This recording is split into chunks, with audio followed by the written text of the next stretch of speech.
भाई जस्ट मैं ना एक वीडियो शूट कर रहा था, तो मुझे एक थोड़ी सी इन्फॉर्मेशन चाहिए थी। मैं पूछ रहा था वहाँ पे ईद हो गई है या नहीं हुई है। यहाँ पे ईद का चांद नहीं निकला है। यहाँ पे ईद नहीं हुई है। अगर आप लोग भी सोच रहे हैं कि ईद जुमे की है, तो मैं आप लोगों को इस वीडियो के अंदर सारी चीज़ें क्लियर करने वाला हूँ कि ईद इंडिया के अंदर कौन से दिन पड़ेगी, सऊदी अरबिया में कब ईद होगी और ईद की नमाज का सही तरीका। 90% लोग ईद की नमाज में गलतियां कर देते हैं, तो इस वीडियो को लास्ट तक ज़रूर देखें। इसके अंदर आपको सारी इन्फॉर्मेशन मिलेंगी। सबसे पहले एक बड़ी कन्फ्यूज़न दूर कर लेते हैं। बहुत सारे लोग कह रहे हैं कि इंडिया के अंदर जो ईद है वो जुमे के दिन की है, यानी कि 20 मार्च की है। तो मैं आप लोगों को एक चीज़ क्लियर कर दूं, ईद जो है वो 20 तारीख की ही है, लेकिन इंडिया के अंदर नहीं है, वो सऊदी अरबिया के अंदर 20 तारीख की है। और हमारे यहाँ पर 21 मार्च की ईद होगी, यानी कि सैटरडे वाले दिन, हफ्ते वाले दिन। और हर साल यही कन्फ्यूज़न इसलिए होती है क्योंकि अलग अलग देशों में चांद अलग अलग नज़र आता है। अब बात करते हैं ईद की तैयारी की।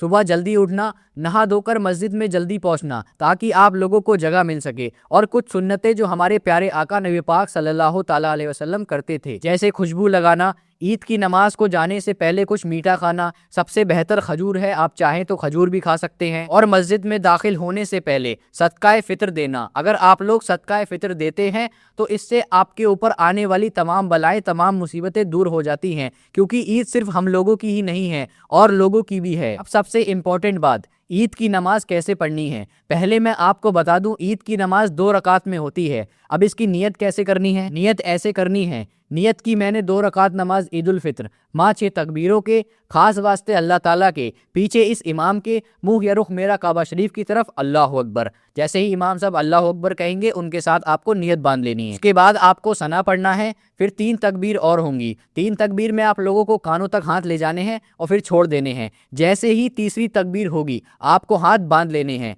उसके बाद इमाम साहब सूरह फातिहा पढ़ेंगे, उसके बाद कोई भी सूरह पढ़ेंगे, उसको आप लोगों ने बहुत ध्यान से सुनना है। और जैसे आप नॉर्मल नमाज पढ़ते हैं, बाकी की नमाज आपने वैसे ही पढ़नी है, रुकू सजदा सेम करना है। आपकी जब एक रकात नमाज मुकम्मल हो जाए, उसके बाद आपको दूसरी रकात में खड़े हो जाना है। दूसरी रकात में इमाम साहब फिर से सूरह फातिहा पढ़ेंगे, एक सूरह पढ़ेंगे, उसके बाद 3 तकबीर और होंगी। आपको हर बार हाथ उठाना है और अल्लाह अकबर कहते हुए छोड़ देना है। और जैसे ही चौथी तकबीर होगी, बिना हाथ उठाए आपको डायरेक्ट रुकू में चले जाना, और आपको बाकी की नमाज वैसे ही पढ़नी है जैसी आपने पहली रकात में पढ़ी थी। रुकू करना है, सजदा करना है जैसे आप नॉर्मल नमाज में करते हो, सलाम फेर कर नमाज मुकम्मल कर देनी है। उसके बाद इमाम साहब खुतबा सुनाएंगे, आपको खुतबे को बहुत ज़्यादा ध्यान से सुनना है। और एक इंपॉर्टेंट चीज़ मैं आप लोगों को बता दूं, अगर ईद की नमाज छूट जाए तो ये कज़ा नमाज नहीं होती, क्योंकि इस नमाज के लिए जमात बहुत ज़्यादा ज़रूरी है। और आप लोगों को मैं एक चीज़ और बता दूं, आप लोग ईद मनाएं लेकिन शरीयत के दायरे में रहकर। तो आप लोगों का पूरा कन्फ्यूज़न मैं ख़त्म ही कर चुका हूँ।